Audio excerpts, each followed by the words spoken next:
लाए गए कृषि बिलों के विरुद्ध लड़ते हुए लगभग 200 किसान साथियों ने शहादतें दे दी।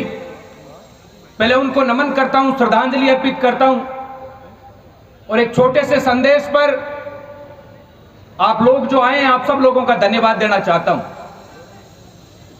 और ये लड़ाई हरियाणा, पंजाब से लेकर देश के उस हर किसान की बराबर भागीदारी की लड़ाई है जो खेती करता है, जो किसानी करता है। और इस लड़ाई के अंदर हमारी क्या भूमिका है, खास तौर से बीकानेर के लोगों की। एक और तो पंजाब का वो किसान है जिसने खेती को बचाने के लिए अपनी शहादत दे दी, अपनी जान दे दी। दूसरी तरफ हमारे जिले में, हमारी विधानसभा में उस किसान आंदोलन के समर्थन में अगर किसान महापंचायत का आयोजन होता है और हम लोग फिर भी अपने घरों में बैठे हैं, तो उससे अंदाजा लगाया जा सकता है कि इस आंदोलन के प्रति हम लोग कितने गंभीर हैं। यह बड़ा दुर्भाग्य है। यह लड़ाई पंजाब के और राजस्थान के किसान की बराबर की लड़ाई है। हम लोगों को अपने घरों से निकलना पड़ेगा।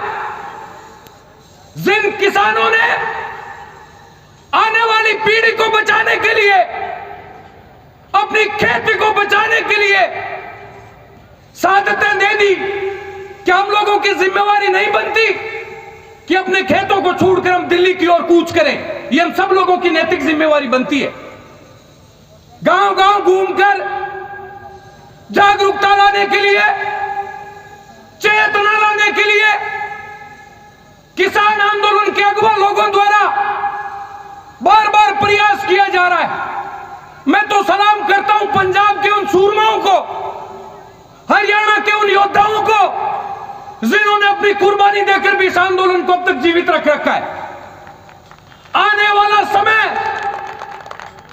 हम लोगों को माफ नहीं करेगा अगर हम लोग घरों में बैठे रहे। देश की आजादी के आंदोलन की जब चर्चा होती है तो उन लोगों को नाम सुनकर हम लोगों का सीना चौड़ा हो जाता है जिन लोगों ने देश की आजादी की लड़ाई को लड़ा। और दूसरी तरफ वो लोग थे जिन्होंने घरों में बैठकर तमाशा देखा। जो लोग किसान को मारना चाहते हैं, जो किसान से जमीन छीनना चाहते हैं, उनके बराबर ही वही लोग भागीदार हैं जो घरों में चुप बैठे हैं। हम लोगों को घरों से निकलना पड़ेगा। इन बिलों के क्या नुकसान है, ये गांव गांव घूमकर नौजवानों को बार बार समझाने की कोशिश की जा रही है। क्या किसान चाहता है जो खेत उबड़ खाबड़ हुआ करते थे, जो बड़े बड़े टीले हुआ करते थे, हमारी पीढ़ियों ने अपना खून, अपना पसीना बहाकर थाली जैसे उन खेतों को बनाने का काम किया है? क्या हम चाहते हैं वो खेत अंबानी और अडानी के अधीन हो? क्या हम लोग चाहते हैं जो हमारी फसल, जो सरकार चाहती है कोऑपरेट घराने खरीदे, वो फसल खरीद कर वापस अपने घरों की ओर भाग जाए और किसान की सुनने वाला कोई नहीं रहे? क्या ये किसान चाहता है? अगर ये किसान नहीं चाहता है तो किसान को अपने घरों से निकलना पड़ेगा, लड़ाई लड़नी पड़ेगी। जिस हिंदुस्तान का इतिहास 80-80 वर्ष के लोगों का लड़ाई लड़ने का इतिहास रहा है, क्या उस हिंदुस्तान का खून आज इतना ठंडा पड़ गया है कि हमारे किसान साथी कुर्बानियां दे रहे हैं, शहादतें दे रहे हैं और अब हम लोग अपने घरों के अंदर चुप बैठे हैं? एक छोटा सा उदाहरण देना चाहता हूं। जब देश के अंदर लड़ाई चल रही थी तो 80 वर्ष का एक बूढ़ा बादशाह बहादुर शाह जफर, जिनको अंग्रेजों ने गुलामी की बेड़ियों के अंदर बांध रखा था, बेड़ियों से उनका शरीर पूरा बंधा था, और एक अंग्रेज ने बात कही कि दमदमे में दम नहीं है, खैर मांगो जान की, ए जफर झुकने लगी शमशीर हिंदुस्तान की।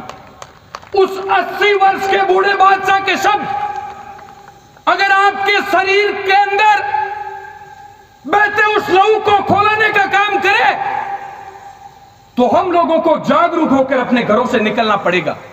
अंग्रेज की उस बात का कि दमदमे में दम नहीं है, खैर मांगो जान की, ए जफर झुकने लगी शमशीर हिंदुस्तान की, उसका जवाब 80 वर्ष के बूढ़े बादशाह ने दिया कि बागियों में बू रहेगी जब तक ईमान की, तख्त लंदन तक चलेगी तेग हिंदुस्तान की, तेग हिंदुस्तान की। उसे हिंदुस्तान के वंशज है, उसे हिंदुस्तान के बेटे हम सब लोग। इसलिए मेरा आप सब लोगों से निवेदन है, जागरूकता लानी पड़ेगी। आज के समय के अंदर जब मीडिया पूरी तरीके से देश की सरकार के अधीन होकर काम कर रहा है, पूरी तरीके से नौजवानों को भ्रमित करने का काम कर रहा है, 200 किसानों की शहादत के बाद में भी जो खून नहीं खोलता है वो खून नहीं, वो पानी है। मेरी नजर के अंदर हम लोगों को जागरूकता लाने की जिम्मेवारी है। यह लड़ाई हर उस किसान की बराबर लड़ाई है जो खेती करता है, किसानी करता है, किसान से प्रेम करता है, खेती से प्रेम करता है। और मैं उस हर व्यक्ति को इस लड़ाई में बराबर भागीदार मानता हूं जो अन्न खाता है और किसान का ऋणी है। उनकी भी जिम्मेवारी है कि वो किसान के साथ एकजुट होकर इस लड़ाई को नई ताकत देने का काम करे। अंत में 4 पंक्तियों के माध्यम से अपनी बात समाप्त करना चाहता हूं। आज हम लोग निराश बैठे हैं, उदास बैठे हैं, हताश बैठे हैं। मैं आप सब लोगों से निवेदन करना चाहता हूं कि तू खुद की खोज में निकल। तू किस लिए हताश है? तू खुद की खोज में निकल। तू किस लिए हताश है? तू चल, तेरे वजूद की समय को भी तलाश है। तू खुद की खोज में निकल। तू किस लिए हताश है? तू चल, तेरे वजूद की समय को भी तलाश है। जला के भस्म कर उसे जो क्रूरता का जाल है। ये क्रूरता का जाल केंद्र सरकार द्वारा जो भ्रमजाल मीडिया द्वारा फैलाया गया है, जला के भस्म कर उसे जो क्रूरता का जाल है। तू आरती की लो नहीं, तू क्रोध की मशाल है। तू खुद की खोज में निकल। तू किस लिए हताश है? तू चल, तेरे वजूद की समय को भी तलाश है। आप सब लोगों ने प्रेम पूर्वक सुना, उसके लिए आप सब लोगों का बहुत बहुत धन्यवाद। किसान को बचाने के लिए घरों से निकलना पड़ेगा। अगर शहादतें देकर भी इस लड़ाई को जीतना पड़े तो भी पीछे मत हटना, क्योंकि आने वाली पीढ़ियां नहीं तो हम लोगों को माफ नहीं करेगी। ये बात कहकर अंत में 2 नारे लगाना चाहता हूं। किसान एकता, किसान एकता, आवाज दो। धन्यवाद। जय जवान जय किसान। धन्यवाद। बहुत